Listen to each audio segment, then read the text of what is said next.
আমি প্রথমে একটা তাওয়াতে 5 ফোড়ন আর মৌরি নিয়ে গরম তাওয়ায় নাড়িয়ে নিয়েছি, পরে ওটা গুঁড়ো করে নেব।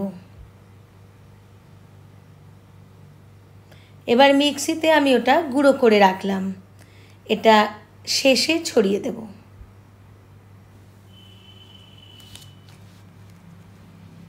এবার কড়াইতে অল্প একটু সর্ষের তেল গরম হলে একটা শুকনো লঙ্কা ফেলে দিয়েছি, তার মধ্যে সবুজ আপেল, খেজুর, আলু বখরা, কাজু কিশমিশ, অল্প কিছুটা আমসত্ত্ব দিয়ে নাড়িয়ে নিয়ে তারপর জল দিয়ে সেদ্ধ হতে দেব, আর কিছুটা আমসত্ত্ব পরে দেব, তাই সরিয়ে রেখেছি।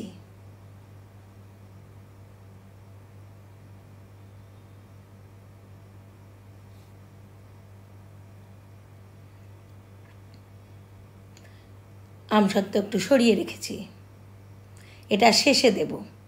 এবার ওই জলের মধ্যেই ফোটার সময় একটা তেজপাতা আর আরেকটা শুকনো লঙ্কা আমি ছিঁড়ে দিয়ে দিলাম, তারপর ঢাকা দিয়ে সেদ্ধ হতে দিয়েছি।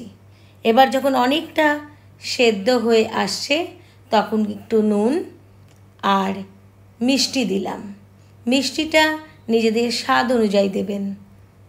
দিয়ে নাড়িয়ে আবার আমি কিছুক্ষণ ঢেকে রাখব, আর শেষে আমসত্ত্বটা দেব যেটা আমি সরিয়ে রেখেছিলাম, যাতে ওটা মুখে পড়ে।